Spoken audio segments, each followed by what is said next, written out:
صلو علی الحبیب صلی اللہ تعالی علی محمد صلی اللہ تعالی علیہ وآلہ وصحبہ وبارک وسلم۔ فرمان مصطفیٰ صلی اللہ تعالی علیہ وآلہ وصحبہ وبارک وسلم، جس نے مجھ پر ایک مرتبہ درود پاک پڑھا، اللہ پاک اس پر 10 رحمتیں نازل فرمائے گا، 10 گناہ معاف فرمائے گا اور 10 درجات بلند فرمائے گا۔ آئیے مل کر درود پاک پڑھتے ہیں۔ صلو علی الحبیب صلی اللہ تعالی علی محمد صلی اللہ تعالی علیہ وآلہ وصحبہ وبارک وسلم۔ پیارے اور محترم اسلامی بھائیوں، آج ہمارا موضوع ہے نماز تراویح پر جو ہم امام حضرات یا حفاظ کرام کی خدمت کرتے ہیں تو اس پہ کنجوسی کیوں کرتے ہیں۔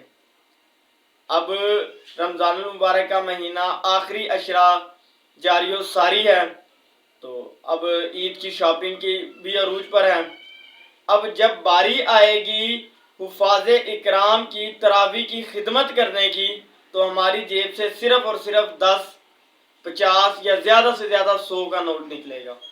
لیکن اس کے پس منظر دوسری طرف اگر ہم شاپنگ کے لیے جائیں گے تو وہاں 5000 کا نوٹ بھی جو ہے وہ کم نظر آئے گا کہ 5000 کا تو ایک سوٹ نہیں آتا، تو کیا وہ 150 میں امام صاحب کا سوٹ آئے گا؟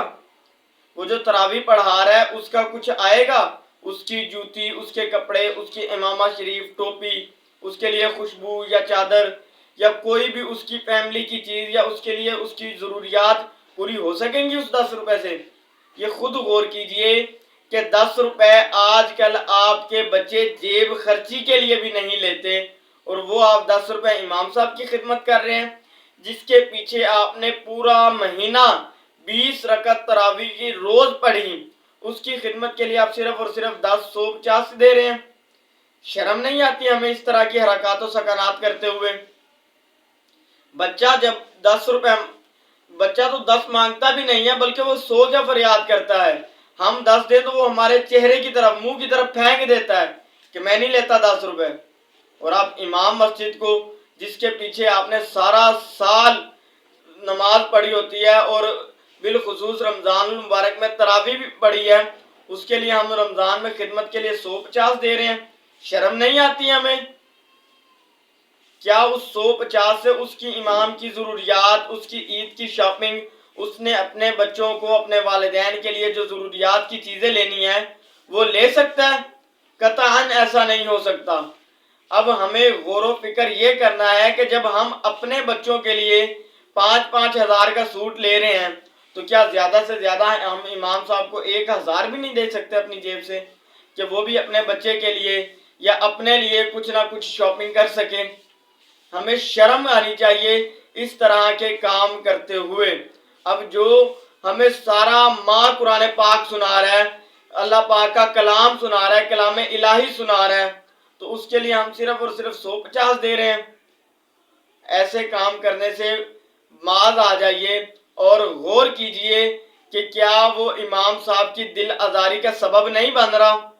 کیا وہ ایک انسان نہیں ہے؟ اس کے لیے اپنے نئے کپڑے، نئی جوتی اپنے بچوں کو لے کر دینا کوئی جرم ہے؟ اگر امام مسجد اگر بائک نہیں لے لے تو محلے میں باتیں شروع ہو جاتے ہیں کہ امام مسجد کے پاس پیسہ پتہ نہیں کہاں سے آ رہا ہے، اس نے بائک لے لی۔ اللہ کا شکر ہے وہ اپنے حلال طریقے سے کما رہا ہے، اس کی وہ روزی حلال ہے، وہ خدمت دین سے آئی ہوئی ہے، اور آپ کی روزی آپ کو خود غور کرنا چاہیے کہ وہ کہاں سے آ رہی ہے۔ خدا را اس بات پر غور کیجئے اور امام صاحب کی خدمت دل کھول کر کیجئے جس کے پیچھے آپ نے سارا ماہ رمضان المبارک کا تراویح پڑھی ہے اور نمازیں پڑھی ہیں، جس نے آپ کو دین سکھایا ہے، اس کے لیے دل کھول کر خدمت کیجئے تاکہ اللہ پاک آپ کو اس کا اجر دے اور امام صاحب کی دعائیں آپ لے سکیں۔ واللہ تعالی اعلم ورسولہ اعلم، عز وجل وصلی اللہ تعالی علیہ وآلہ وصحبہ وبارک وسلم۔ اے کاش کہ تیرے دل میں، اے کاش کہ تیرے دل میں اتر جائے میری بات،